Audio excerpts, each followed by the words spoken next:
우리 하나님 말씀 먼저 읽겠습니다. 오늘 우리에게 주시는 말씀은요, 에스겔 47장 1절부터 12절까지의 말씀인데요. 다 같이 일어나셔서 조금 오늘 본문이 긴데요, 한 절씩 교독하겠습니다. 에스겔 47장 1절로 12절 하나님 말씀을 우리 믿음으로 선포하며 읽고 우리 다 같이 아멘 할 것입니다. 1절 제가 먼저 읽습니다. 그가 나를 데리고 성전 문에 이르시니 성전의 앞면이 동쪽을 향하였는데 그 문지방 밑에서 물이 나와 동쪽으로 흐르다가 성전 오른쪽 제단 남쪽으로 흘러내리더라. 그가 또 나를 데리고 북문으로 나가서 바깥길로 꺾여 동쪽을 향한 바깥문에 이르시기로 본즉 물이 그 오른쪽에서 스며 나오더라. 그 사람이 손에 줄을 잡고 동쪽으로 나아가며 천척을 측량한 후에 내게 그 물을 건너게 하시니 물이 발목에 오르더니 다시 천척을 측량하고 내게 물을 건너게 하시니 물이 무릎에 오르고 다시 천척을 측량하고 내게 물을 건너게 하시니 물이 허리에 오르고 다시 천척을 측량하시니 물이 내가 건너지 못할 강이 된지라. 그 물이 가득하여 헤엄칠 만한 물이요 사람이 능히 건너지 못할 강이더라. 그가 내게 이르시되 인자야 내가 이것을 보았느냐 하시고 나를 인도하여 강가로 돌아가게 하시기로 내가 돌아가니 강 좌우편에 나무가 심이 많더라. 그가 내게 이르시되 이 물이 동쪽으로 향하여 흘러 아라바로 내려가서 바다에 이르리니 이 흘러내리는 물로 그 바다의 물이 되살아나리라. 이 강물이 이르는 곳마다 번성하는 모든 생물이 살고 또 고기가 심이 많으리니 이 물이 흘러 들어가므로 바닷물이 되살아나겠고 이 강이 이르는 각처의 모든 것이 살 것이며 또 이 강가에 어부가 설 것이며 더 에네글라임까지 그 물치는 곳이 될 것이라.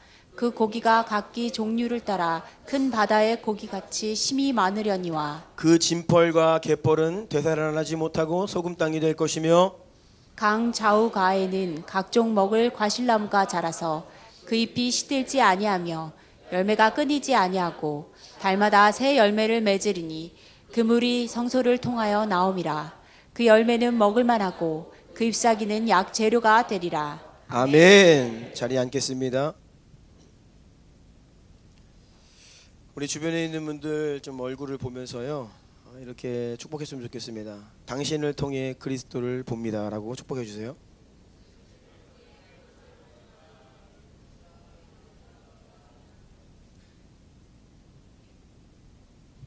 그리스도가 도대체 어디 있다는 거야 그러지 마시고, 잘 찾아보면 있습니다. 다 곳곳에 숨겨 있어요. 오늘은 교회 절기로 보자면 종려 주일입니다. 예수님께서 십자가를 지시기 전 예루살렘 성에 들어가실 때 그때 백성들이 어떻게 했습니까? 자기의 겉옷을 벗어서 예수님이 이렇게 들어가시는 그 길가에 쫙 자기 겉옷을 깔았어요. 그리고 종려나무 가지를 바닥에 깔고요, 또 손에 종려나무 가지를 들고 환호하며 환영하며 호산나 다윗의 자손이요 찬송하리로다 우리를 구원하소서. 그때 종교인들이 바리새인들이 위기의식을 느꼈죠. 왜냐하면 이 성 전체가 소동하고 있다. 예수님을 막 환영하는 거예요. 예루살렘의 모든 사람들이 예수님을 환영했습니다. 열렬히. 사람들이 예수님을 메시아라고 인정하는 거예요. 그가 약속된 기다려왔던 그 메시아가 바로 이분이라는 겁니다. 그래서 사람들은요 예수님을 환호하고 맞이했습니다. 그런데 그러한 환호성과 열기는 우리가 잘 알다시피 한 주도 지나지 않아 싸늘하게 식어버렸습니다. 왜일까요? 왜 그렇게 예수님께 환영하며 환호하던 그들이 일주일도 채 지나지 않아서 다 등 돌리고 싸늘해지고 오히려 예수님을 죽이는 데 동참하고, 그 이유는요 각자의 기대와 자기의 생각과 자기의 관점으로 예수님을 바라보았기 때문이에요. 예수님이 메시아인 것을 그들은 믿었어요. 그런데 문제는 자기의 기대에 따라 믿었어요. 자기의 관심을 따라 믿었어요. 자기만의 관점이 있었어요. 그러니까 내 관점이 꺾이고 내 기대가 충족되지 않고 내가 바라보았던 어떠한 그 모습이 있는데 그것과 다른 거예요. 십자가를 지며 십자가 위에서 죽으신 예수님의 모습이. 그러니까 그 열기는 다 싸늘하게 식어버리고요. 사람들이 등 돌리고 돌아갑니다. 낙심하고 슬퍼하고 실망한 채. 기대했는데 아니었네. 우리가 이번 고난주간 한 주간을 보내면서 우리 안에, 저와 여러분 안에 우리의 것이 무너져야 합니다. 하나님을 섬기죠. 예수님 믿죠. 그런데 무언가 모르게 그 안에 내 방식대로 믿는 거예요. 내 기대를 따라 신앙생활하는 거예요. 어떤 내 관점이 있는 거예요. 이러한 우리의 생각과 내 관점과 내 기대는 다 파쇄되고 오직 주님의 생각, 주님의 관점, 주님의 열망이 우리 안에 더 부어지기를 원합니다. 여러분, 신앙생활하다가 우리가 삶을 살다가 왜 실망합니까? 내 기대 꺾이기 때문이에요. 왜 실족합니까? 내 생각대로 되지 않기 때문입니다. 왜 낙담합니까? 내가 원하는 대로 되지 않기 때문이에요. 우리가 실망하고 실족하고 낙담하는 그 순간에 하나님 어디 가셨지요? 잠깐 우리를 떠나셨나요? 하나님 잠깐 우리를 버리셨나요? 그렇지 않아요. 하나님은요 동일하게 하나님의 일을 하고 계시고, 하나님은요 계속해서 우리를 향해 그 사랑을 거두지 않으시고요, 계속 우리와 함께 하시고 역사하시고 계신데, 문제는 우리의 생각이 문제인 거예요.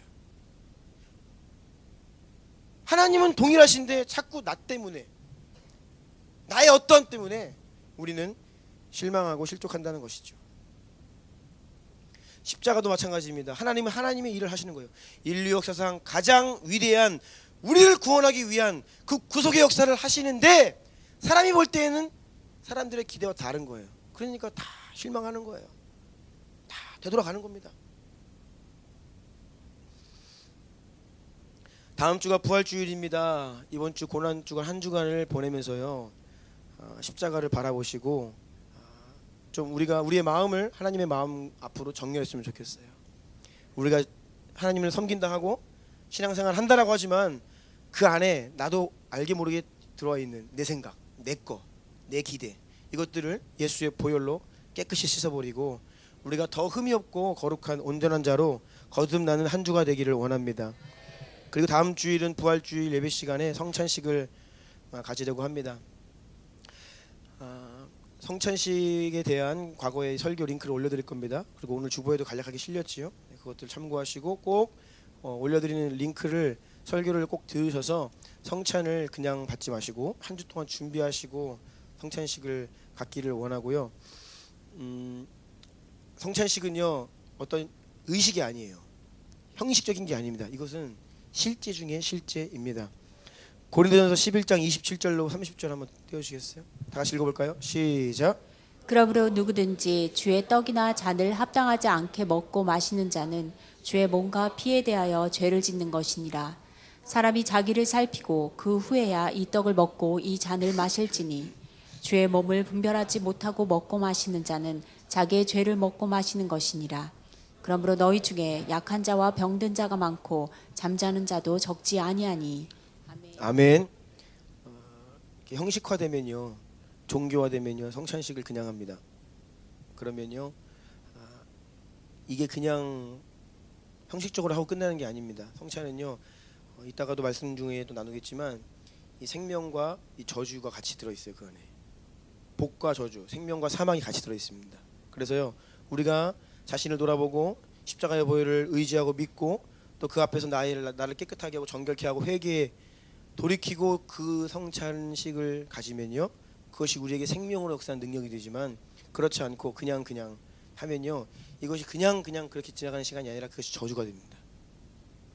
그것이 저주가 돼요. 그래서 고린도 교회는 그것 때문에 너희가 자신을 돌아보지 않고 그냥 늘 하던 대로 성찬식을 하니까 너희 중에 약한 자가 있고 병든 자가 많고 죽은 자도 있다 이렇게 얘기하는 거예요. 여러분 성찬을 잘못 받으면요 죽습니다. 이게 실제입니다. 그런데 이러한 하나님 말씀이 너무나 종교화되고 형식화되고 추상화된 게 문제죠. 그래서 한 주 동안 꼭 링크를 보내드리면 그걸 다시 들으시고요. 자신을 모습을 돌아보는 거예요. 성찬은요 죄를 끊어버린 능력이에요. 이거를 그냥 받으면 안 되는 거예요. 그래서 성도들은 성찬 때문에 그것을 받기 위해서 죄를 끊고 나오는 거예요. 반복되는 죄의 문제가 있다? 성찬 받지 마십시오. 그리고 주님께 은총을 구하세요. 하나님, 제 다음번 성찬은 받기 원합니다. 이게 성찬의 실질적인 의미예요. 자신을 돌아보아야 됩니다. 그래서 한 주 동안에 우리가 특별히 고난주간입니다. 일부러 고난주간을 한 주를 이렇게 이 시간을 갖고 부활주일에 성찬식을 갖는 이유가 있습니다. 많은 교회들이 고난주간에 성찬식을 하거든요. 우리는 늘 부활주일이에요. 왜냐하면 고난주간 한 주간 동안에 우리 자신을 깨끗해 하고 정결케 하고 그 다음에 부활주일에 기쁨으로 성찬에 참석하는 것입니다. 그래서 여러분 한 주 동안에 그렇게 혹시라도 내가 그동안 반복되는 문제가 있다면, 습관적인 문제가 있다면, 중독이 있다면 죄의 문제를 예수의 이름으로 십자가 앞에서 끊어버리시고 주 앞에 나와서 성찬식을 함께 갖기를 원합니다. 오늘은 나우 이스터 타임 8번째 시간인데요. 제목을 같이 한번 읽어볼까요? 시작. 더 깊고 충만하고 강력한 성령의 역사를 갈망하라. 아멘. 네, 이러한 제목으로 하나님 말씀을 선포하겠습니다. 제자란 따르는 자다라고 했죠. 예수님의 제자는 예수님을 따르는 자들입니다. 그렇게 예수님을 따르던 예수님의 제자들이 안디옥에서 비로소 그리스도인이라 일컬음을 받게 되었습니다. 여러분 그리스도인, 우리가 너무 습관적으로 사용하지만 이 말의 의미를 잘 보세요. 그리스도인이 뭐예요? 그리스도인은 그리스도를 믿고 따르다 보니까 그리스도와 같이 된 사람들이에요. 예수 사람이야. 예수님을 닮은 사람들이란 뜻이에요. 그리스도인을 보면 예수님이 보인다는 거예요. 그래서 다시 한번 축복해 주세요.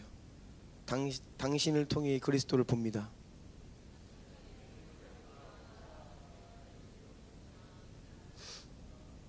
믿음의 눈을 좀 떠야 됩니다. 그리고 내 안에, 내 모습 가운데, 내 삶에 그리스도와 다른 거, 예수님께 없는 나한테 있는 거 있잖아요. 그런 거는 회개하고 돌이키고 없애야 돼요. 아멘.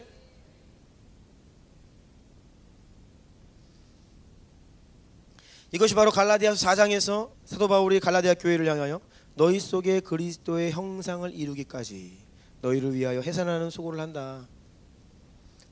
교회는, 성도는요 그리스도의 형상을 이루어가는 거예요. 아멘. 예. 세상이 교회를 보면서 예수님을 볼 수 있어야 되고요. 왜요? 교회는 그리스도의 몸이잖아요. 몸. 실제라고요. 예수님의 몸이에요. 그럼 예수님을 닮아야죠. 우리는 그리스도인이잖아요. 예수 사람이잖아요. 그렇죠? 예. 예수 사람이에요. 바라보고 따르다 보면요 닮게 되는 겁니다. 누구를? 예수님을. 아멘. 하나님께서는 우리에게 두 가지 길을 제시하십니다. 우리가 잘 영적으로 깨어 있어야 돼요. 왜냐하면 영적으로 깨어 있지 않으면 이 두 가지 길이 잘 안 보여요. 많은 길이 있어 보이고 중간지대가 있어 보이고, 그런데 영적으로 보자면 두 가지 길밖에 없어요. 자, 신명기 30장 19절 20절 함께 읽습니다. 시작. 내가 생명과 사망과 복과 저주를 내 앞에 두었은즉 너와 내 자손이 살기 위하여 생명을 택하고 내 하나님 여호와를 사랑하고 그의 말씀을 청종하며 또 그를 의지하라. 아멘. 아멘. 자, 생명과 사망 두 가지 길입니다. 복과 저주를 네 앞에 두었다. 그런데 너희는 생명을 택해야 한다.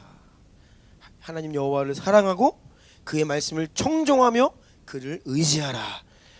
여호와를 사랑하고 그의 말씀을 청종하며 그를 의지하라. 아멘. 이것이 생명의 길이고 이것이 복받는 길이에요. 그런데 다른 길이 있죠. 사망의 길입니다. 저주받는 길이에요. 전혀 다른 두 가지 갈림길이 모든 인생들 앞에 놓여 있는 것이에요. 한 가지 길은 예수님을 주인 삼고 예수님을 따르며 예수님께서 행하신 일들을 나도 하며 예수님을 닮아가는 길이에요. 다시요. 한 가지 길은 예수님을 주인 삼고 예수님을 따르며 예수님께서 하신 그 일을 나도 하며 예수님을 닮아가는 길입니다. 아멘. 그런데 다른 한 가지 길은요, 사탄을 주인 삼고 사단을 따르며 사단이 하는 일을 나도 하며 사단을 닮아가는 길이 있어요. 명확하고 명백한 두 가지의 길이 있다라고 말씀하십니다. 그리고 마지막 때가 될수록 이 두 길은 더욱 극명하게 드러날 것입니다. 그리고 더 나아가 양극화 될 것입니다. 양극화. 부름받아 구별된 하나님의 백성들과 교회는 그리스도의 신부로 더 거룩해지고 순결해지고 영광스럽게 변화되고 예수님을 닮아가고 다시 오실 주님을 맞이할 준비를 하게 되는 거예요. 점점 더. 하지만 세상에 속한 자들은 점점 더 하나님과 멀어지고 하나님을 대적하고 완악해지고 죄의 깊이를 더해가고 그러면서 사탄을 닮아가요. 사단을 닮아간다는 표현이 너무 지나치다라고 할지 모르겠습니다. 그런데 여러분, 결코 지나친 표현이 아닙니다. 여러분, 사단을 닮아간다는 것은요, 우리가 꼭 겉으로 볼 때 어떤 흉악한 범죄자 딱 얼굴을 봐도 범죄자야. 우리 가운데 없습니다. 다. 예. 근데 얼굴만 봐도 뭐 인상이 별로 험악해. 딱 봐도 그냥 어두움의 화신 있잖아요. 흉악한 범죄를 저지른 사람들 보세요. 벌써 드러나잖아요. 아우라가. 그런데 그 겉으로 볼 때에 막 더럽고 음란하고 추하고 폭력적이고 살인을 하고 그러한 것만이 사단을 닮은 것이 아닙니다. 누군가 이렇게 이야기할 수 있어요. 나는 하나님을 대적한 적이 없습니다. 저는 착하게 살고 있습니다. 저는 선행을 많이 합니다. 라고 이야기할 수 있어요. 그렇죠, 여러분. 누가 노골적으로 하나님을 대적하고 싶겠어요? 성도가 아니어도 정말 신이 있다면 내가 신한테 대항하며 살겠다, 뭐 그런 사람은 흔치 않을 겁니다. 누가 지옥 가고 싶겠어요? 만약에 천국과 지옥이 있으면 다 천국 가고 싶죠. 지옥 가고 싶다라고 하는 사람은 한 사람도 없어요. 그런데 그게 바로 가장 큰 문제입니다. 속고 있다는 것. 나는 원하지 않고, 나는 그 길로 가고 싶지 않고, 나는 착하게 살고 싶고, 그런데 실상은 죽음의 길을 가고 있어요. 실상은 하나님을 대적하는 거예요. 왜입니까? 속기 때문이에요. 속기 때문에 예수님 못 믿는 거예요. 속기 때문에 생명의 길로 가지 못하는 것입니다. 사단은요, 거짓말하는 자이죠. 미혹합니다. 속이는 자입니다. 그래서 잠언 말씀 보면요, 어떤 길은 사람의 보기에 바르나 필경 사망의 길이다. 사람들이 볼 때에는 멋진 길이에요. 나이스한 길이에요. 와, 인정받는 길이고 사람들이 박수치는 칭찬하는 길일 수 있어요. 그런데 필경 사망의 길이 있다는 거예요. 여러분, 예수 없으면 다 사망의 길이에요. 믿으세요? 예수가 없는데도 생명의 길이 있어요? 예수가 없는데 선한 길이 있어요? 없어요, 여러분. 예수 없으면 사망이에요. 하나님을 모르고 살아가는 그 인생, 하나님과 별로 상관없이 살아가는 바로 그 사람이 하나님을 대적하는 사람이에요. 내 생각대로 살고 내 뜻대로 살고 나를 위해 살아가는 바로 그 모습이 하나님을 대적하는 자의 모습이라는 거예요. 그런데 모른다는 거예요, 이거를. 나는 하나님을 대적한 적이 없고 나는 나쁜 짓을 뭐 그렇게 한 적이 없고.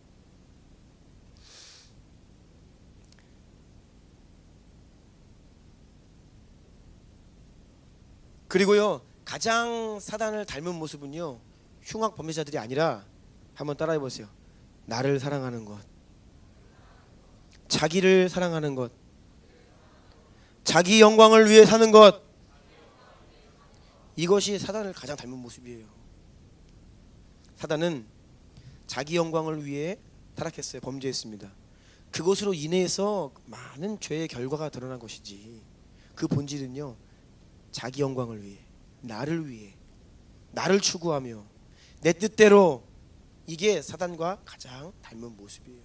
그래서 여러분이 누군가가 나는 하나님을 대적하지 않아요, 그거 상관없이 하나님의 뜻에 청종하며 따르며 살지 않으면요, 하나님을 대적하고 있는 거예요.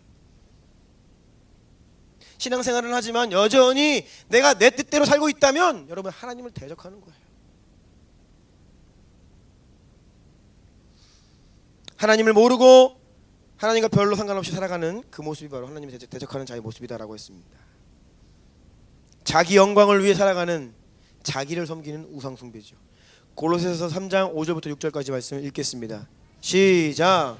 그러므로 땅에 있는 지체를 죽이라. 곧 음란과 부정과 사욕과 악한 정욕과 탐심이니 탐심은 우상 숭배니라. 이것들로 말미암아 하나님의 진노가 임하느니라. 아멘. 탐심이, 욕심이 제일 큰 죄예요. 그것이 우상 숭배입니다. 이것들로 말미암아 하나님의 진노가 임하느니라. 꼭 이방 신상 앞에 엎드려 절하는 것만이 우상 숭배가 아니에요. 디모데후서 3장 1절로 5절 읽어주시겠어요? 너는 이것을 알라. 말세에 고통하는 때가 이르러 사람들이 자기를 사랑하며 돈을 사랑하며 자랑하며 교만하며 비방하며 부모를 거역하며 감사하지 아니하며 거룩하지 아니하며 무정하며 원통함을 풀지 아니하며 모함하며 절제하지 못하며 사나우며 선한 것을 좋아하지 아니하며 배신하며 조급하며 자만하며 쾌락을 사랑하기를 하나님 사랑하는 것보다 더하며 경건의 모양은 있으나 경건의 능력은 부인하니 이 같은 자들에게서 내가 돌아서라. 아멘. 적지 않은 경우에 악한 일들은 겉으로 보기에는 경건해 보일 수 있다는 거예요. 겉으로 보기에 사람의 눈으로 볼 때는 좋아 보일 수 있다는 거예요. 그런데 그것이 하나님의 일이 아니라 사탄적인 일이다. 심지어 때로는 너무 아름답게 포장하기도 합니다. 요한복음 8장 38절인데요. 나는 내 아버지에게서 본 것을 말하고 너희는 너희 아비에게서 들은 것을 행하느니라. 예수님 말씀인데 예수님께서 유대인들에게 하신 말씀이에요. 내 아버지는 하나님을 말하죠. 근데 너희 아비는 뭐냐? 사탄이에요. 이게 엄청 충격적인 말입니다.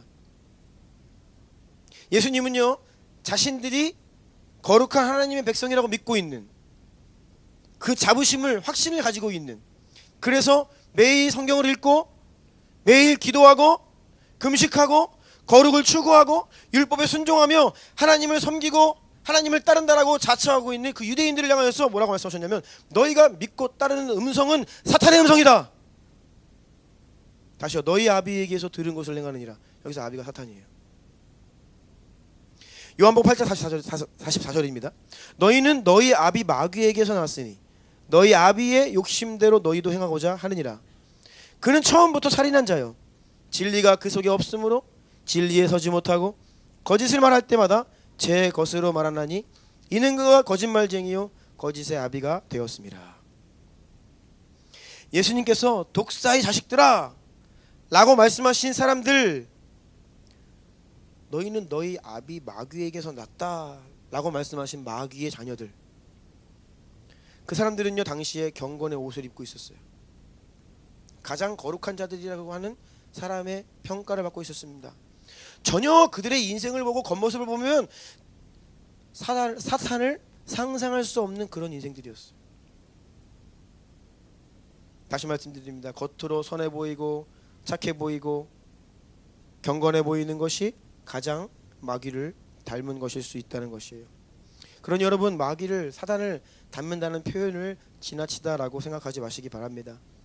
양의 탈을 쓴 늑대처럼 오늘날에는요 평화와 사랑, 정의와 인권이라고 하는 탈을 쓴 사탄의 역사들이 특별히 우리가 살아가는 이 마지막 시대에 너무나 많아요. 그래서 여러분, 우리는 영으로 깨어 있어야 합니다. 적그리스도가 뭐예요? 깨어있는 자들이 영적인 눈으로 보면 적그리스도예요. 그런데요, 육신의 눈으로 보면 예수님 같아 보여요. 예수님 따라하는 게 적그리스도예요. 예수님이 하신 일들을 자기가 한다는 거예요. 치유하고요, 병든 자들을 치유하고 가난한 자들을 돕고요, 아파하는 자들을 가서 눈물을 닦아줘요. 누가요? 적그리스도가. 그래서 영의 눈으로 보지 않으면 마치 흡사 예수님처럼 보여요.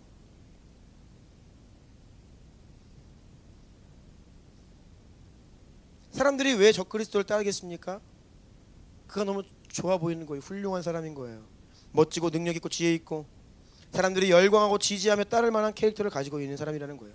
뭐예요? 완전히 가장하고 있는 거예요. 그 속은 적그리스도지만 겉으로는요 정말 너무나 훌륭한.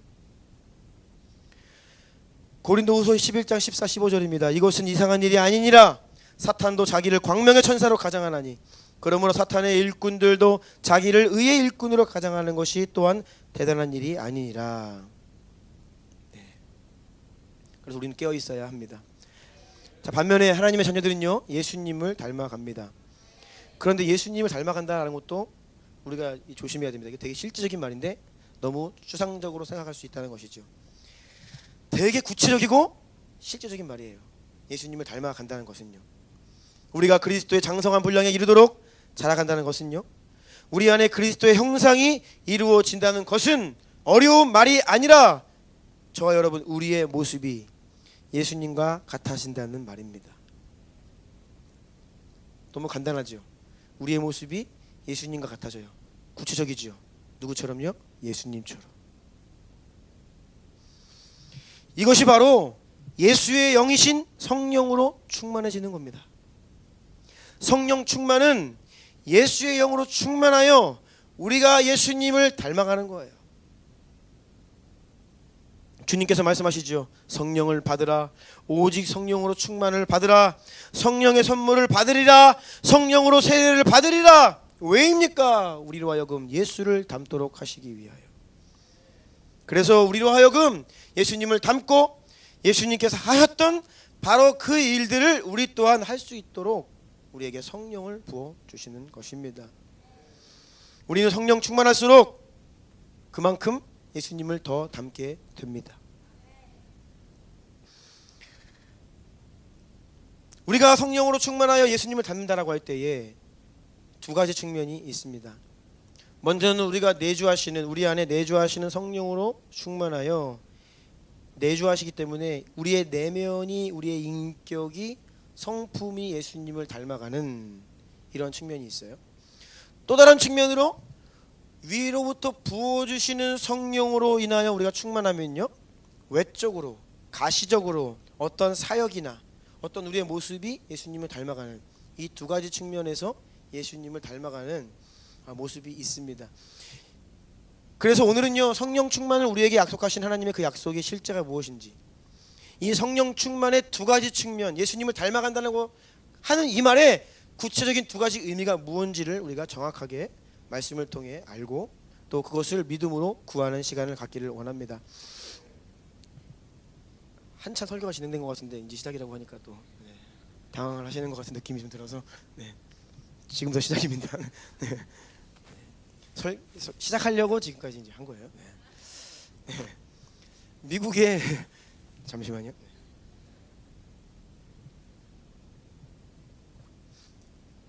1차 대각성 운동에 귀하게 쓰임받았던 조나단 에드워즈, 이분은 목회자 가문에 태어나서 그 자신도 목사가 되었습니다. 그는 평생 목회를 하면서 동시에 성경을 깊이 연구했습니다. 성경과 신학뿐만 아니라 당시에 다양한 학문에 능한 자였어요. 현대에는 신학이라고 하는 다른 분과가 있지만 사실 이때까지만 해도 신학은 모든 학문 위에 있었어요. 그래서 신학을 하시는 분들은 철학이든 세상 학문들을 다 섭렵했어요. 굉장해요. 당시에는요 컴퓨터도 없고 기술도 없는데 그러니까 하나님께서 창조하신 이 사람의 이 능력이요 사실은요 어마어마해요. 우리가 문명을 의지하며 살면서 이 기능들이 다 그냥 활용을 못하고 있는 거예요. 활용을.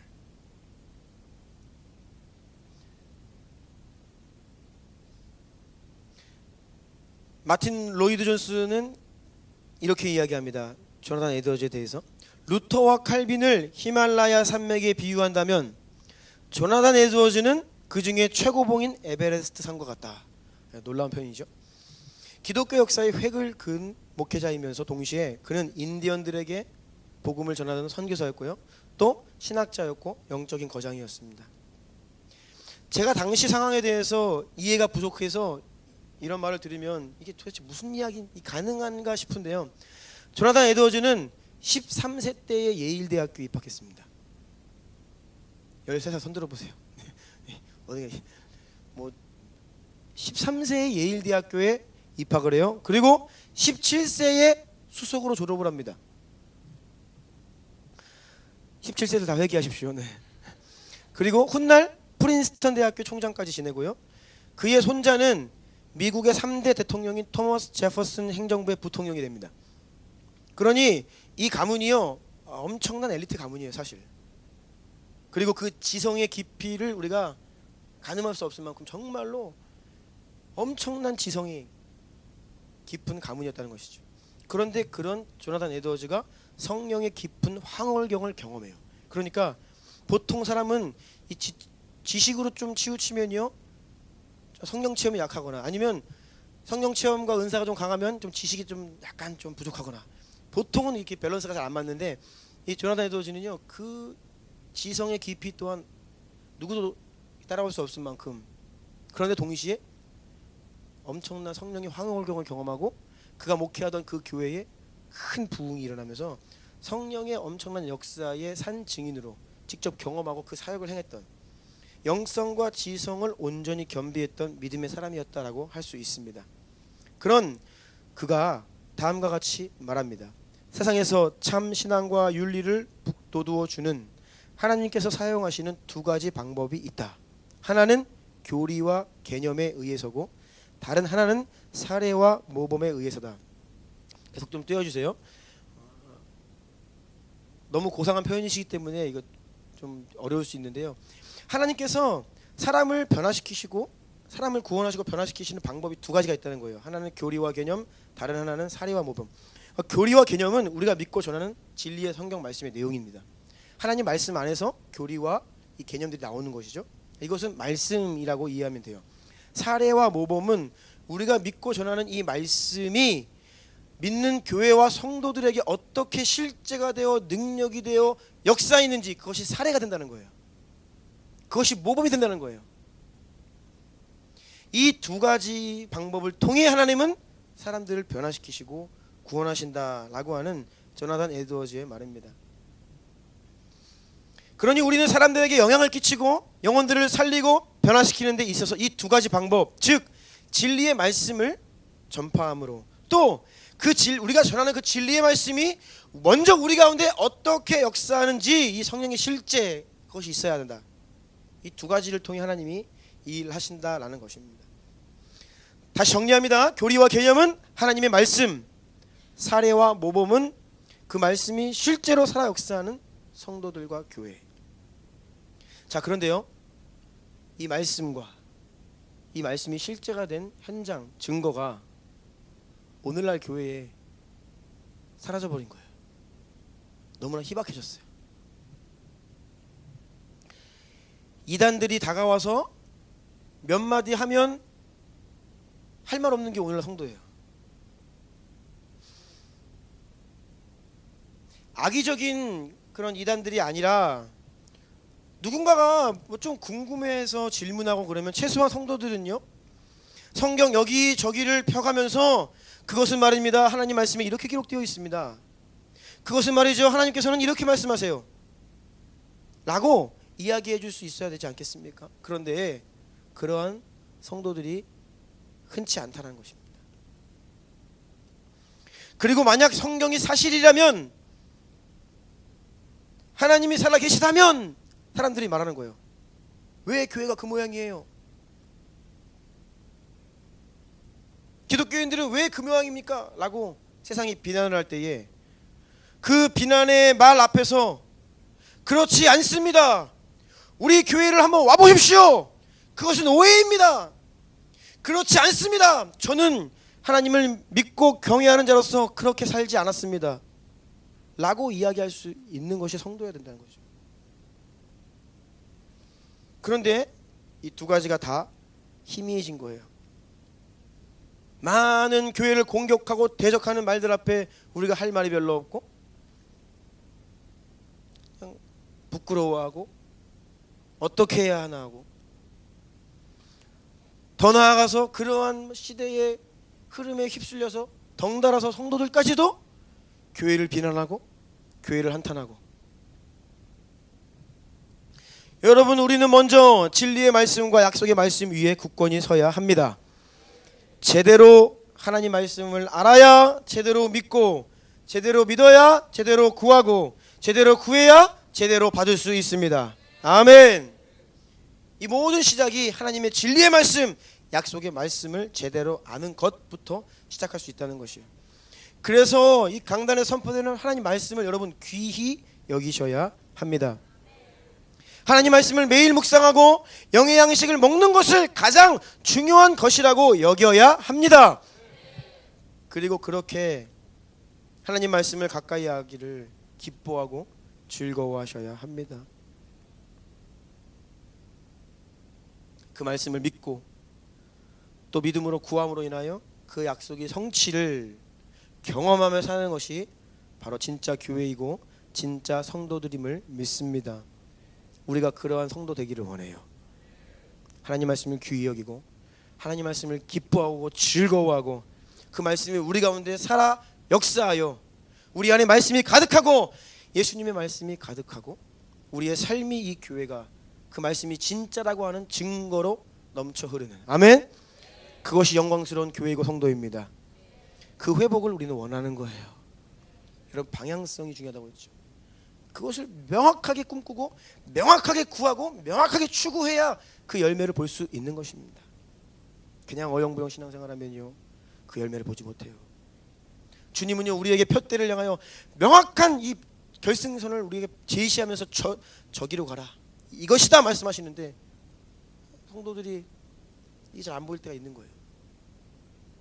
신앙생활을 명확하게 제대로, 아멘, 하시는 저와 여러분 되기를 원합니다.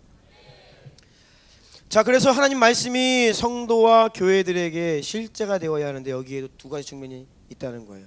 우리가 성령으로 충만해야 되고 예수님을 닮아가야 되는데 두 가지 측면. 그래서 이것을 제대로 알아야 믿고 구할 수 있다는 것입니다. 자, 큰 1번입니다. 성령의 열매와 성령의 은사 그리고 권능. 성경은요 성령의 열매를 이야기하고 또한 이것과 구별되는 성령의 은사와 권능, 이 두 가지를 우리에게 말합니다. 괄호 1번입니다. 성령의 열매는 곧 예수 그리스도의 인격과 삶입니다. 그 예수님 안에 내면에 있는 그 무언가를 이야기하는 거예요. 우리가 성령을 힘입어 말씀에 순종하고 따를 때에 우리의 삶에 우리의 내면이, 우리의 속사람이 거룩해지는 거예요. 순결해지는 거예요. 자, 히브리 13장 7절 함께 읽습니다. 시작. 하나님의 말씀을 너희에게 일러주고 너희를 인도하던 자들을 생각하며 그들의 행실의 결말을 주의하여 보고 그들의 믿음을 본받으라. 아멘. 원래 복음은요 단지 어떤 말이나 지식 전달 머무는 것이 결코 아니었습니다. 복음을 전하는 사람의 말과 동시에 그 사람의 믿음을 따르라 하는 것이 원래 복음이었어요. 지금 읽은 말씀에도 뭐예요? 그들의 믿음을 본받으라. 너희에게 복음을 전해준 자들이 그 복음의 내용을 믿을 뿐 아니라 그들의 삶을 본받으라 이렇게 얘기하는 거예요. 그래서 내가 지금 전하는 복음을 믿으십시오. 그것이 참되다는 증거가 바로 나입니다. 내 인생의 변화가 증거입니다. 이것이 원래 복음이에요. 이것은 우리가 예수님을 믿는다라고 할 때 동시에 적용됩니다. 우리는 예수님께서 하신 말씀만 믿는 게 아니에요. 예수님이 하신 말씀을 믿고 우리 마음에 취하지만 동시에 예수님처럼 되는 거예요. 아멘?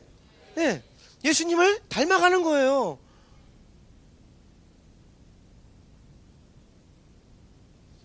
고린도전서 11장 1절입니다. 내가 그리스도를 본받는 자다 된 것 같이 너희는 나를 본받는 자가 되라. 아멘. 바울도 그냥 말씀만 선포하고 가르친 것이 아닙니다. 동시에 내가 그리스도를 본받은 것처럼 너희도 나를 본받으라. 아멘. 마태복음 5장 16절입니다. 함께 읽을게요. 시작. 이같이 너희 빛이 사람 앞에 비치게 하여 그들로 너희 착한 행실을 보고 하늘에 계신 너희 아버지께 영광을 돌리게 하라. 아멘.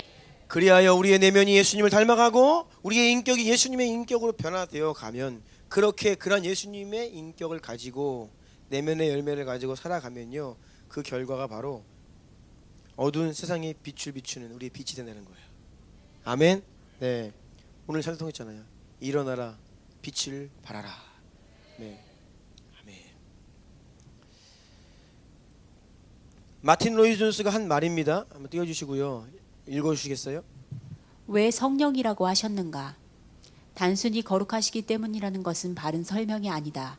이름을 부르는 이유는 누군가를 다른 존재로부터 구분하기 위한 것인데 하나님 아버지도 거룩하시고 예수님도 거룩하시기 때문이다. 성령님이라는 이름은 그리스도의 구원 사역을 적용하시는 모든 일에 있어서 거룩함과 질서를 만들어내시는 성령의 특별한 사역 때문이다. 성령의 목적은 거룩함이 생겨나게 하는 것이며 그분의 궁극적인 사역은 우리를 하나님의 자녀로서 거룩한 백성이 되도록 만드는 것이다. 아멘. 하나님도 거룩하고 예수님도 거룩한데 특별히 왜 성령님을 거룩한 분이라고 말씀하냐?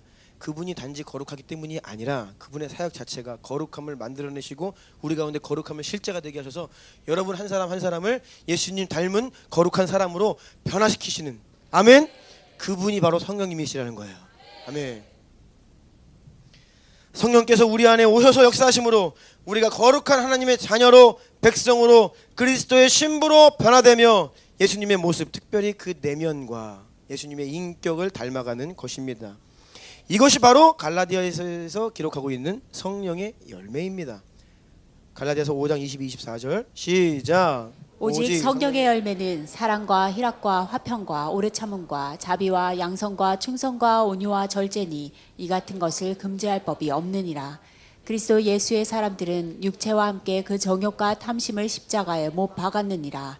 아멘. 이것이 바로 성령의 열매이고요. 동시에 예수님의 내면 인격이라는 것입니다. 이것이 한 가지 방향성이에요. 우리의 내부적으로는 예수님을 내면을 닮아가는 인격의 열매를 닮아가는 성령의 열매입니다. 우리 안에 성령께서 역사하시고 우리 안에 성령으로 충만케 되면 이러한 성령의 열매가 맺어진다라는 것이에요. 괄호 2번입니다. 두 번째는 성령의 은사 권능입니다. 이것은 예수 그리스도의 능력과 사역입니다. 겉으로 보여지는 예수님의 모습이라고 할 수 있죠. 히브리서 2장 4절 말씀 함께 읽습니다. 시작. 하나님도 표적들과 기사들과 여러 가지 능력과 및 자기의 뜻을 따라 성령이 나누어 주신 것으로서 그들과 함께 증언하셨느니라. 아멘. 우리가 예수 그리스도를 증거할 때에 성령님은 가시적인 외적인 기적과 능력으로 역사하심으로써 저와 여러분 우리가 전하는 그 복음이 진짜라고 하는 것을 확증해 주신다는 거예요. 그렇게 함으로 죽어가는 영혼들을 살릴 수 있도록, 건져낼 수 있도록, 진리와 생명으로 인도할 수 있도록 역사하신다는 거예요. 이것이 바로 성령께서 역사하시는, 가시적으로 역사하시는 것이죠. 그리고 이것은 아까 내면의 열매는 성령의 9가지 열매라 그랬죠. 지금 말씀드리는 외적인 모습은 성령의 9가지 은사라고 할 수 있어요. 고린도전서 12장 7절로 11절 제가 읽어드립니다.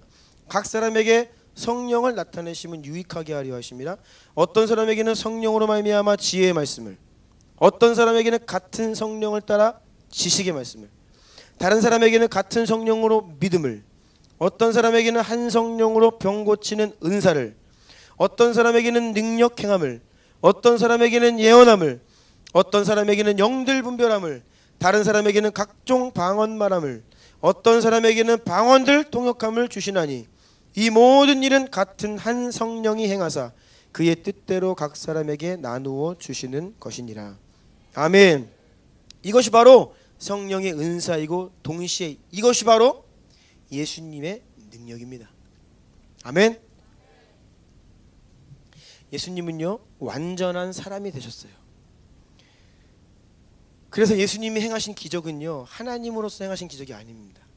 사람이 되셨고 성령을 받으셨어요. 그 성령을 의지함으로 사역을 하셨습니다. 예수님의 능력은 자기 능력이 아니라 성령의 은사를 의지하신 능력이었습니다. 아멘. 그래서 지금 말씀드린 이 말씀을요 성령의 이런 가시적인 외적인 은사로서 이해를 해야 돼요. 그러니까 지혜의 말씀이라고 하는데 우리가 오해를 합니다. 잠언에 나오는 지혜? 그게 아니에요. 하나님 우리에게 지혜를 주세요. 삶의 지혜를 주세요. 그 지혜가 아닙니다. 이 지혜의 말씀은요 은사적으로 딱 떨어지는 그 말씀이에요. 지혜의 말씀. 말씀이 딱 떨어지는데 이게 너무 지혜로워. 놀라운 지혜예요. 예를 들어 드릴게요. 예수님이 이 모든 9가지 은사를 다 사복음서에서 행하셨어요. 지혜의 말씀은 특별히 예수님의 상황에서는 어떤 엄청난 곤란과 공경에 처하셨을 때에 막 사람들이 예수님께 와가지고 예수님을 책 잡으려고 죽일 근거를 잡으려고 막 유도 신문을 했잖아요. 이때 예수님께서 하시는 대답을 보면요 놀랍습니다. 와서 물어봤어요. 가이사에게 세금을 바치는 것이 옳으니까 옳지 않습니까? 로마 황제에게 세금을 내는 게 맞냐 틀리냐 물어본 거예요. 근데 여기 이게 굉장히 어려운 질문입니다. 이거는 빠져나갈 수가 없는 질문이에요. 왜냐하면 가이사에게 바쳐라 그러면 매국노가 됩니다. 바치지 말라 그러면 로마의 반역자가 돼요.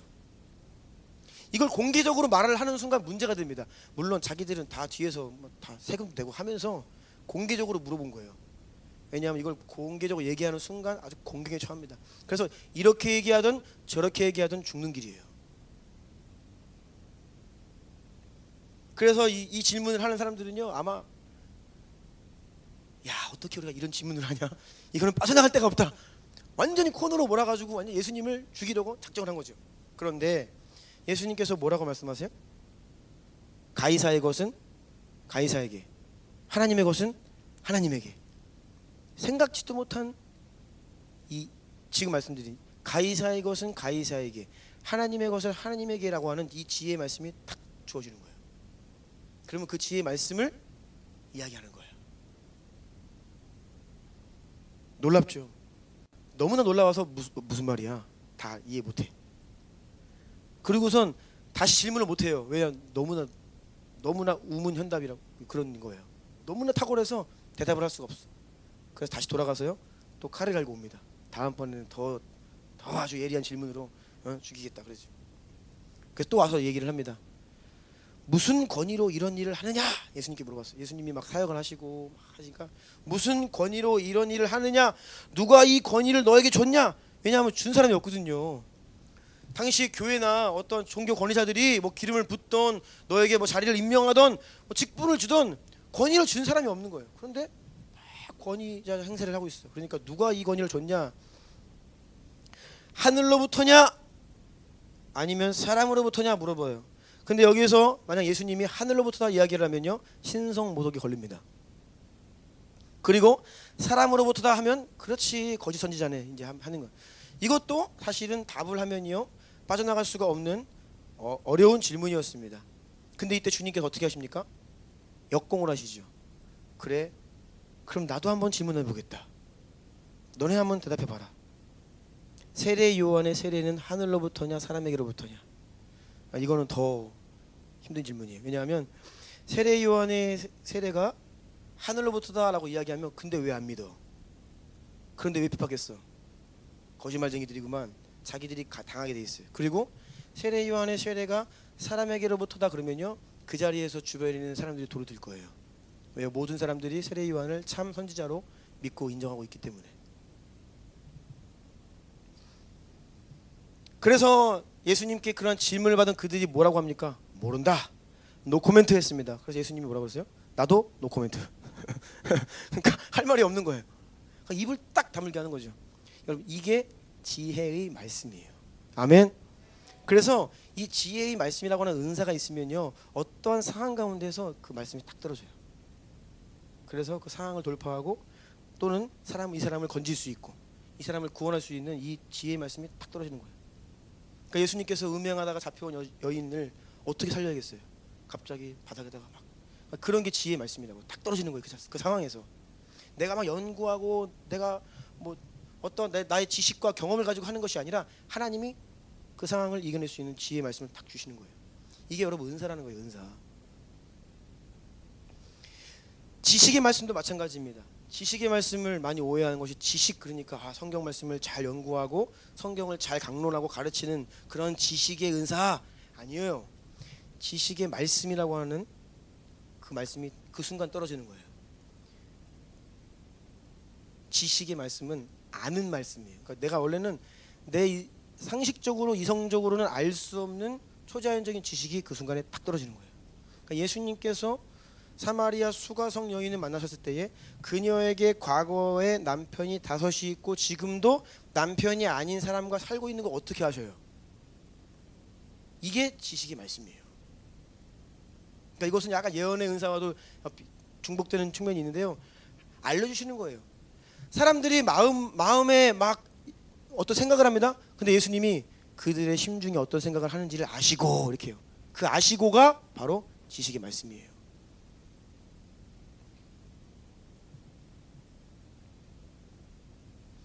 예수님은요, 물 위를 걷는 믿음이 있으셨죠. 병 고치는 은사가 있으셨죠. 능력 행하는 은사가 있으셨습니다. 예언을 하는 은사가 있으셨습니다. 영들을 분별하는 은사가 있으셨습니다.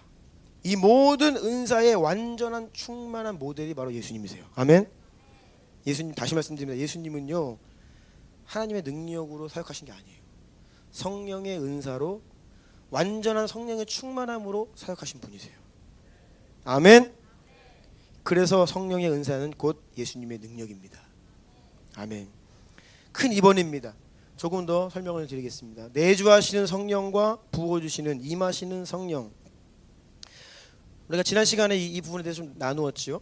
성경에 나타나는 성령의 역사는 내주하시는 성령의 역사와 부어주시는 성령의 역사로 구분할 수 있습니다. 그래서 첫 번째, 가로 1번, 내주하시는 성령의 역사와 내적인 성령 충만. 그러니까 성령의 충만도요, 두 가지 측면의 성령 충만이 있어요.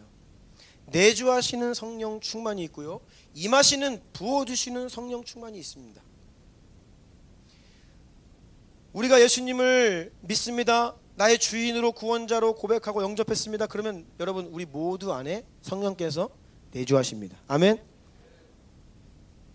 이렇게 우리 안에 거하시는, 지금 우리 안에 거하시는 성령님은 우리가 의식할 수는 없지만 우리 안에서 지금도 끊임없이 일하고 계십니다.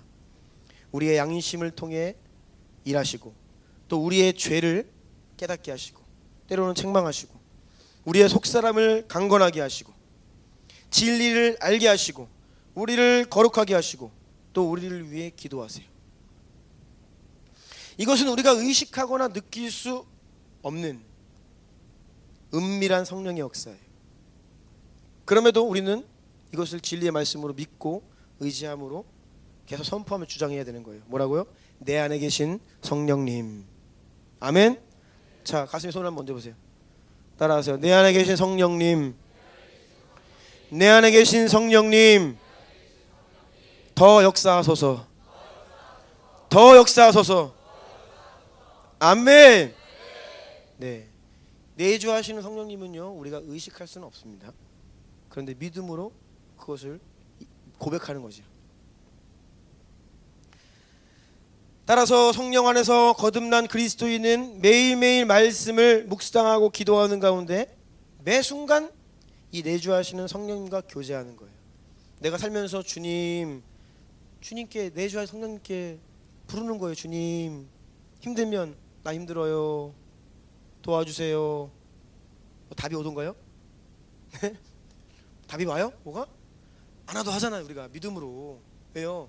내 안에 지금 계시기 때문에 믿음으로 고백하고 말씀드리고 도움을 요청하고, 그렇게 믿음으로 내주한 성령을 의지하고 믿고 붙들고 나아가면요, 또 순종하며 나아가면요, 내적인 성령의 충만함을 받아 그리스도의 인격을 닮아가는 거예요. 아멘. 빌립보서 2장입니다. 너희 안에 이 마음을 품으라. 곧 예수의 마음이니 그는 근본 하나님의 본체이시나 하나님과 동등됨을 취할 것으로 여기지 아니하시고 오히려 자기를 비워 종의 형체를 가지사 사람들과 같이 되셨고 사람의 모양으로 나타나사 자기를 낮추시고 죽기까지 복종하셨으니 곧 십자가에 죽으심이라. 아멘. 그리고 또한 이 내주하시는 성령님과 교제하고 그분의 도우심으로 인하여 우리는 그리스도의 장성한 분량이 충만한 데까지 자라갈 수 있는 거예요. 에베소 4장 13절 시작. 우리가 다 하나님의 아들을 믿는 것과 아는 일에 하나가 되어 온전한 사람을 이루어 그리스도의 장성한 분량이 충만한 데까지 이르니. 아멘. 그리고 이렇게 우리 안에 거하시는 성령으로 인하 우리가 충만하면요, 우리는 풍성하고 아름다운 성령의 열매를 맺게 되는 것입니다. 갈라디아서 말씀 아까 읽었으니까 패스하고 시편 1편 1절로 3절까지 읽겠습니다. 시작. 복 있는 사람은 악인들의 꾀를 따르지 아니하며 죄인들의 길에 서지 아니하며 오만한 자들의 자리에 앉지 아니하고 오직 여호와의 율법을 즐거워하여 그의 율법을 주야로 묵상하는도다. 그는 시냇가에 심은 나무가 철을 따라 열매를 맺으며 그 잎새가 마르지 아니한 같으니 그가 하는 모든 일이 다 형통하리로다. 아멘. 이것이 바로 우리와 함께 하시는 성령님으로 내주하시는 성령으로 충만한 자의 모습을 말하고 있는 하나님의 말씀들이에요. 이러한 성령의 내적인 충만을 이 신약 성경의 원어로 보면요, 이 외적인 성령의 충만과 좀 구별이 됩니다. 플레르라고 하는, 플레로라고 하는 알, 르, 로, 이게 충만이라는 뜻인데 이 충만은 내적인 성령의 충만이에요. 내적인 성령 충만은요, 연속적이에요. 지속적이에요. 장기간 계속해서 이게 충만히 흘러 넘치는 상태를 이야기합니다. 이 내적인 성령 충만, 성경에는 그냥 충만이라고 되어 있지만 사실은 내적인 성령 충만을 말하고 있는 구절들을 몇 구절 제가 소개시켜 드릴게요. 사도행전 6장 5절입니다. 온 무리가 이 말을 기뻐하며 믿음과 성령 충만한 사람 스데반과 또 빌립과 브로고로와 니가노르와 디몬과 바메나와 유대교회에 입교했던 안디옥 사람 니골라를 택하여, 여기에서 성령이 충만했다는 것은요, 그 내면의 내적인 성령의 충만을 이야기하는 거예요. 그래서 성령의 열매가 그 삶 가운데 가득한 인격의 예수님을 닮은 자들을 이야기합니다. 사도행전 9장 36절입니다. 요바에 다비다라 하는 여자가 있으니 그 이름은 번역하면 도르가라, 선행과 구제하는 일이 심히 충만하더니, 많더니, 여기도 내적인 충만을 이야기해요. 사도행전 11장 24절입니다. 바나바는 착한 사람이요 성령과 믿음이 충만한 사람이라, 여기도 내적인 성령 충만을 말합니다. 빌립보서 1장 11절입니다. 예수 그리스도로 말미암아 의의 열매가 가득하여, 여기서 이 가득도 내적인 성령의 충만을 이야기합니다. 자, 이것이 내적 성령 충만에 대한 구절들이고요. 다 가로 2번입니다. 그러면 이것과 구별되는 부어주시는 임하시는 성령의 역사와 외적인 성령의 충만에 대해 말씀드리겠습니다. 이 우리에게 부어주시는 임하시는 성령은 요엘 선지자에게 약속하신 부어주시는 성령을 말합니다. 사도행전 2장 17절로 19절 함께 읽습니다. 시작. 하나님이 말씀하시기를 말세에 내가 내 영을 모든 육체에 부어주리니 너희의 자녀들은 예언할 것이요 너희의 젊은이들은 환상을 보고 너희의 늙은이들은 꿈을 꾸리라. 그때 내가 내 영을 내 남종과 여종들에게 부어주리니 그들이 예언할 것이요 또 내가 위로 하늘에서는 기사를 아래로 땅에서는 징조를 베풀리니 곧 피와 불과 연기로다. 아멘. 부어주신다라고 말씀하시죠. 부어주신다. 이러한 외적인 성령의 역사는요, 그리스도인들로 하여금 이 부르심과 사명을 감당할 수 있도록 하시는 성령님의 사역, 능력, 은사와 같은 차원의 역사를 말합니다. 믿는 자들이 교회와 세상 속에서 다른 성도들을 섬길 수 있도록, 또 주님을 모르는 영혼들을 구원할 수 있도록 성령께서 영적인 권세와 능력으로 함께 하시는 거예요. 그러니까 아까 전에 말씀드렸던 내적인 성령의 충만은 내가 내면이 그리스도를 닮아가며 나의 성품, 나의 변화에 초점이 있다면요, 이 외적인 성령 충만은요, 나를 뛰어넘어 이 영향력을 다른 사람에게, 그래서 죽어가는 영혼을 건져올 수 있는 능력과 관련이 있다는 거예요. 사역과 소명과 사명과 관련이 있다는 것입니다.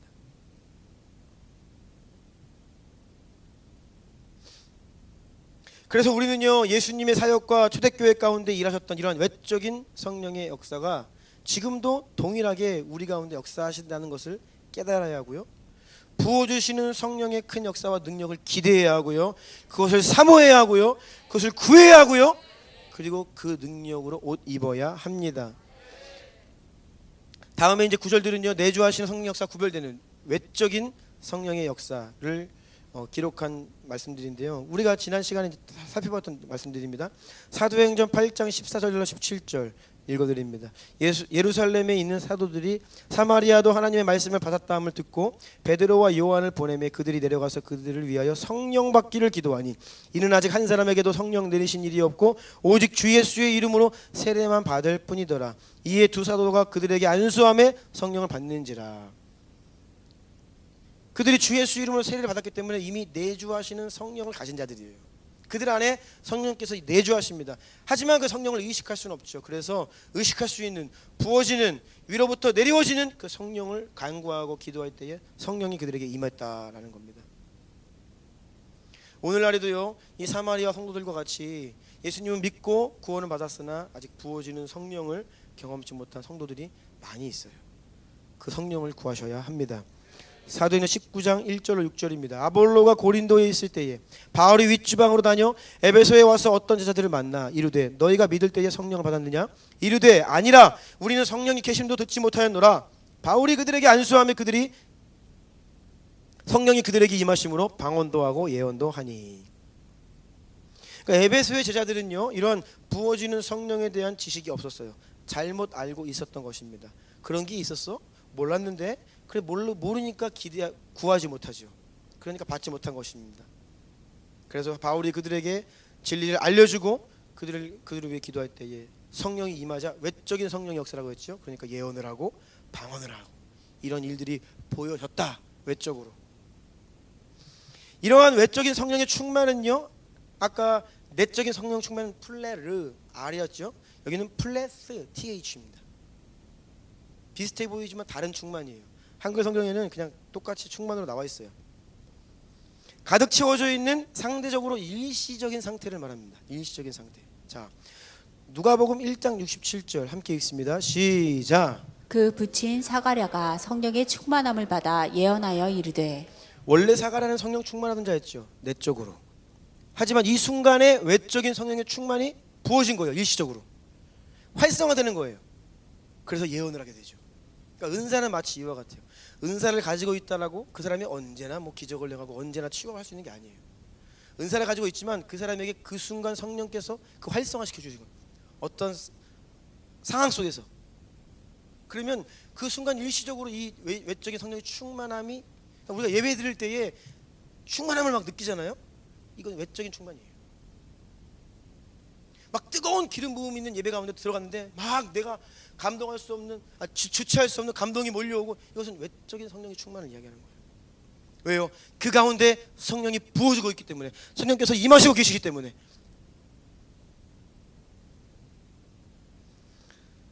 사도행전 4장 8절입니다. 이에 베드로가 성령 충만하여 이르되 백성의 관리들과 장로들아. 이 순간 베드로에게 이 외적인 성령이 충만함이, 그래서 담대하게 갑자기 설교를 하는 겁니다.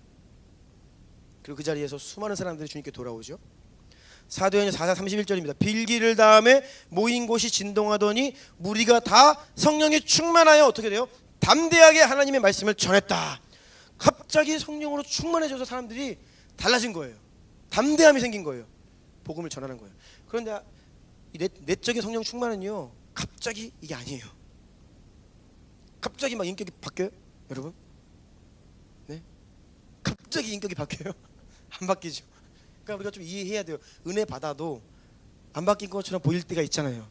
그럴 수 있습니다. 왜냐하면 그 부어주신 성령은 경험했어요.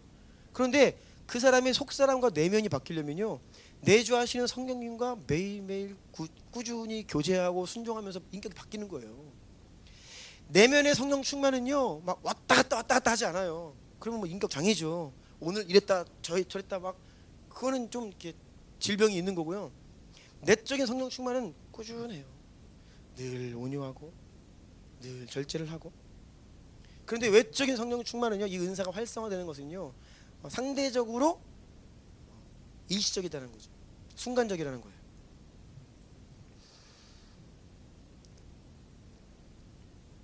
이렇듯 정황으로 보면 전도를 위해, 어떤 힘든 상황의 돌파를 위해 간절히 부르짖고 사역하는 가운데, 말씀을 선포하는 가운데, 예배를 드리는 가운데, 기도를 하는 중에, 집회 중에 임하시는 성령, 이 부어주심으로 인한 충만, 이것이 외적인 성령의 충만이다라고 할 수 있는 것입니다. 그래서 앞에 표를 한번 띄워주세요. 정리를 했습니다. 그래서 내주하시는 성령과 부어주시는 임하시는 성령의 이 충만이, 상대적으로 내주하시는 성령은 연속적인 상태다. 부어주시는 성령은 상대적으로 일시적인 상태다라는 겁니다. 그러니까 제가요 설교할 때도요 어떨 때는 좀 많이 흥분해요. 그렇죠? 네. 어쩔 때는 좀 차분하고 성령께서 제 안에 무언가 막 역사하실 때는요 막 제가 막 더 막 그냥 내주하시는 성령은 구속, 구원과 성화를 위해 역사하시는 거죠. 우리가 구원받게 하시고 우리가 예수님을 꾸준히 내면이 닮아가도록 역사하시는 분이고, 하지만 부어주시는 성령은 사명과 부르심을 위해, 영혼을 구원하기 위해. 그래서 성령의 열매와 성령의 은사로 구별이 되고요. 성령 거룩과 성결을 추구하게 하시고 또 이적과 기사를 나타나게 하시고, 내주하시는 성령 충만하면요 우리가 빛과 소금이 되어 착한 행실을 하게 되고요. 부어주시는 성령으로 충만하면 능력을 가진 증인이 되어 복음전도 일꾼이 됩니다. 이것이 바로 예수님의 인격과 예수님의 권능이에요. 아멘. 아멘. 네. 에베소서 5장 18절입니다. 함께 읽을게요. 시작. 술 취하지 말라. 이는 방탕한 것이니 오직 성령으로 충만함을 받으라. 아멘. 네. 사실 이 말씀을 아까 말씀드린 그 충만, 무슨 충만이냐? 이건 내적인 충만이에요. 그런데 주님께서 우리에게 성령 충만을 받으라고 말씀하시는 거예요. 술 취하지 말라라는 것과 이 성령 충만과 이 술 취함이 같이 등장합니다. 세례 요한 그리고 이 나시린들을 향해서 독주를 입에 대지 말라. 왜요? 그들은 성령으로 충만하여 하나님의 일을 할 사람들이기 때문에. 이것은 굉장히 상징적인 거예요. 성령으로 충만하다는 것은요 우리가 성령으로 조금일 수 있어요. 성령으로 중간일 수 있습니다. 성령으로 가득할 수 있어요. 오늘 에스겔 말씀을 보면요 성전 문지방에서 물이 샘솟던 맑은 물이 흘러나오는데요, 처음에 천척을 측량하여 들어갔더니 발목에 잠기고, 다시 천척을 더 측량하여 들어갔더니 무릎까지 오고, 더 천척을 갔더니 허리까지 오고, 더 천척을 갔더니 완전히 푹 잠길 만한 그런 강물이 되었다 라고 기록되어 있잖아요. 여러분, 성령의 충만은요 이런 게이지가 있다는 거예요. 각 사람마다 예수님을 닮은 만큼 내적인 성령 충만의 강도가 다른 거예요. 우리 마음에 용량이 있어요. 이것이 성령으로 가득 채워져야 되는데 성령으로 가득 채워지지 않으면요 세상의 것으로 채워져요. 그러니까 이 술 취함과 성령 충만이 반비례라는 거예요.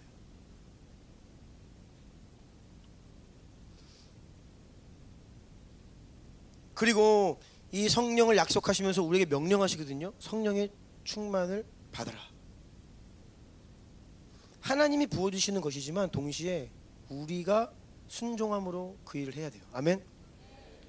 우리가 이것을 믿고 구하고 사모하고 간절히 원할 때에 이 성령 충만이 오는 것이지 그냥 오지 않습니다. 이것도 방향성이에요.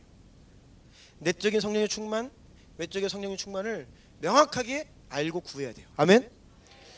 상대적으로 여러 가지 교리적인 이유든 환경적인 이유든 간에 사람들 안에 이 두 가지가, 특히 목회자들 안에도 이게 양분돼 있어. 무엇이 더 중요하냐? 인격이 중요하지, 아니 능력이 중요하지. 왜 그렇게 성경에 기록 안 돼 있는 거 가지고 싸우나 몰라. 뭐가 더 중요해요? 둘 다 중요하죠. 인격이 우선이야? 어디 그렇게 써 있어요? 아니에요. 인격도 중요하고 능력도 중요합니다. 아멘. 열매도 중요하고 은사도 중요합니다. 아멘. 이 두 가지를 명확히 알고 그러니까 두 가지를 믿음으로 구해야 됩니다. 우리 좀 예배팀 나와주시고요.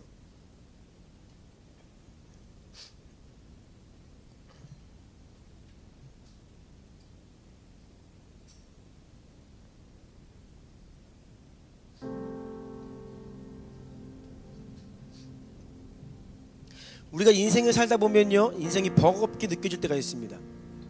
또 힘들어요. 낙심해요. 넘어져요. 그 이유는요 우리가 성령으로 충만하지 않기 때문이에요.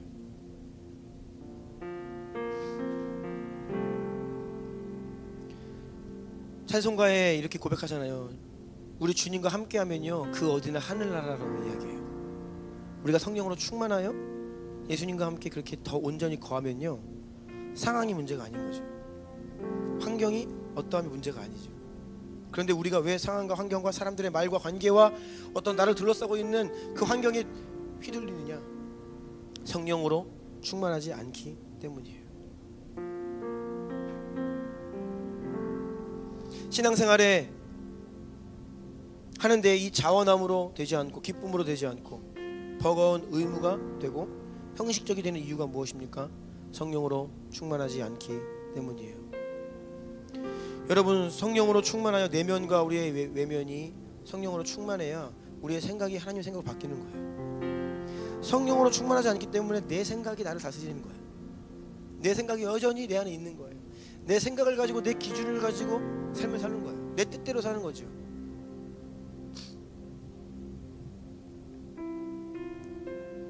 주님은 우리에게 말씀하세요. 그것으로는 안 된다. 고작 그 수준에 만족하느냐? 내가 너희에게 약속하고 내가 너희에게 기대하는 모습은 그게 아니다. 우리 교회에게 말씀하시는 거예요. 내가 너희에게 기대했던 교회의 모습은 겨우 그 정도가 아니다.